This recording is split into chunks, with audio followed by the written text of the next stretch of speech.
ഉരുൾപൊട്ടലുണ്ടായ ദിവസം ആദ്യം എത്തിയ സംഘത്തിൽ ടി സിദ്ദീഖ് എംഎൽഎയും അദ്ദേഹത്തിന്റെ സ്റ്റാഫുകളും ഉണ്ടായിരുന്നു.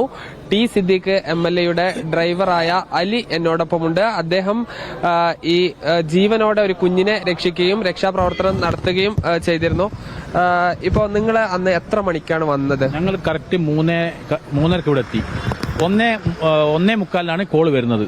അത് MLA ഓഫീസിലെ സ്റ്റാഫ് സാലി കൽപ്പറ്റയാണ് വിളിക്കുന്നത്. പിന്നെ ഇങ്ങനെ സംഭവിച്ചു. അന്നേരം തന്നെ സാറേയും കൂട്ടി ഇവിടെ എത്തി. അപ്പോൾ സാറ് വരുന്ന വിധത്തിൽ കലക്ടറെയും DGPനെയും മുഖ്യമന്ത്രി എല്ലാവരെയും വിവരം അറിയിച്ചു. ആ വിവരം അറിയിച്ചതിൽ എപ്പോഴേക്കും അവിടെ എത്തിയവിടെ ഞങ്ങൾ കുറച്ച് ആളുകൾ ഇവിടെ ഉണ്ടായിരുന്നു. അപ്പോൾ നിന്നപ്പോഴാണ് ഫസ്റ്റ് തന്നെ ഈ ടൗണിന്റെ നേരെ ബേക്കിലെ വീടിന്ന് ഒരാളെ രക്ഷപ്പെടുത്തി, പിന്നെ സ്ത്രീനെ രക്ഷപ്പെടുത്തി. അതിനുശേഷം ഞങ്ങൾ തെരവ് തുടങ്ങിയപ്പോഴാണ് ഇപ്പോഴേക്ക് പിന്നെ ഉരുൾപൊട്ടുന്ന രണ്ടാമത് പൊട്ടലെന്ന് പറഞ്ഞ എല്ലാവരും ഓടി. ആ ഓടുന്ന ഓട്ടത്തിൽ വീണ്ടും ഞങ്ങൾ അവിടെ നിന്നു. അവര് ആംബുലൻസുകൾ മേലോട്ട് കയറ്റി അയച്ചു. അപ്പോഴേക്ക് രണ്ടാമത്തെ പൊട്ടൽ നിങ്ങൾ ഇവിടെ വന്നതിന് ശേഷമാണ് ഉണ്ടാവുന്നത്? യെസ്, രണ്ടാമത്തെ പൊട്ടൽ ഞങ്ങൾ വന്ന് ആ ഈ ടൗണിന്റെ ബാക്ക് സൈഡിൽ നിന്ന് ആളുകളെ ചളി കൂടി പോയി എടുത്ത് മാറ്റുമ്പോഴാണ് രണ്ടാമത്തെ ആളുകൾ ഓടുന്നത്. അപ്പോൾ എല്ലാവരും മാറിയപ്പോൾ ഞങ്ങൾ അവിടെ നിന്നു നോക്കിയപ്പോൾ കുഴപ്പമൊന്നുമില്ല. അതിന് വീണ്ടും അപ്പോഴേക്ക് ആംബുലൻസുകളൊക്കെ എത്തി. രണ്ടാമത്തെ പൊട്ടലിന് സമയത്ത് വലിയ തോതിൽ വെള്ളവും മരങ്ങൾ വന്നു. വെള്ളവും മരം വന്ന സ്കൂളിനോട് അടിഞ്ഞു എന്ന് പറഞ്ഞു. അപ്പോൾ രാത്രിയാണല്ലോ, ഒന്നും ചെയ്യാൻ കഴിയാത്തൊരവസ്ഥയാണ്. അപ്പം ലൈറ്റ് ഒറ്റ ഫയർഫോഴ്സിന്റെ ഒരു വലിയ ലൈറ്റ് അവിടെ വെച്ചു, സെന്ററിൽ വെച്ചു. അപ്പോഴാണ്ട് JCB വന്നില്ല, ഇതും ചളികളൊക്കെ മാറ്റൽ തുടങ്ങി. ആ സമയത്ത് അന്നേരം പിന്നെ അങ്ങനെ ഞങ്ങൾ കഴിഞ്ഞപ്പോൾ തിരച്ചിൽ തുടങ്ങിയപ്പോഴാണ് സ്കൂളിനോട് ചാരിയിട്ട് സ്കൂളിന്റെ മതിലിനടുത്ത് ഞങ്ങൾക്ക് ബോഡികൾ കിട്ടാൻ തുടങ്ങി.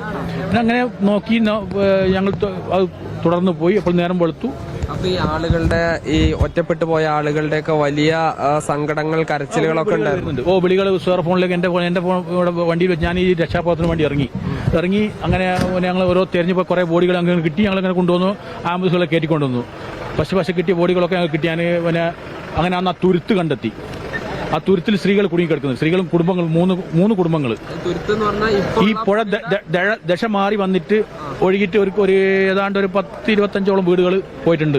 ഈ ദിശ മാറി വന്ന അതിൽ 3-4 വീടുകൾ രക്ഷപ്പെട്ടിട്ടുണ്ട്. ആ വീടിന്റെ മേലകളിൽ സ്ത്രീകളും കുട്ടികളും ആ വീടുകളൊക്കെ അടുത്ത വീട്ടുകാരുണ്ടായിരുന്നു.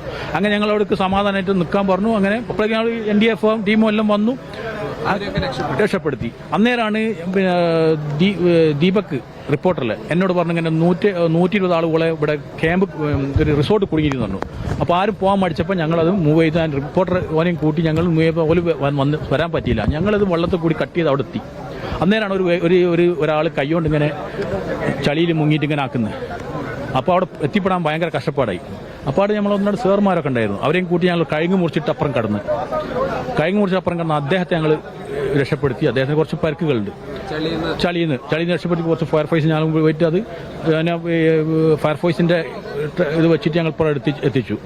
പിന്നെ ഞങ്ങൾ അവിടെ കുറെ ബോഡികളൊക്കെ എടുത്ത് അവിടെ സെറ്റാക്കി. കുട്ടിയൊക്കെ ജീവനോടെ കിട്ടിയിട്ടുണ്ടോ? ഒരു കുട്ടീനെ ഈ സ്റ്റാൻഡിന്റെ ഈ ടൗണിന്റെ നേരെ ബാക്കിലുള്ള, പിന്നെ ഈ ഒരു വ്യക്തിനെയും പിന്നെ ഒരു സ്ത്രീനെയും. ഒരു കുട്ടി എങ്ങനെയായിരുന്നു? ഒഴുകിപ്പോയ നിലയിൽ ഒഴുകിപ്പോയിട്ട് കയങ്ങോടെ പിടിച്ചു നിൽക്കുന്ന നിലയായ പിടിച്ചു നിൽക്കുന്ന നില. ഈ കുട്ടി ഈ പുഴയിൽ തന്നെയായിരുന്നു? പുഴയിലല്ല, അവരെ പുഴയിലേക്ക് എത്തിയിട്ടില്ല. ആ വീടിന്റെ കുറച്ചൊരു 10-20 മീറ്റർ അപ്പുറം. എത്ര പ്രായമുള്ള കുട്ടിയായിരുന്നു? ഒരു 8 വയസ്സാണ്. 9 വയസ്സ്.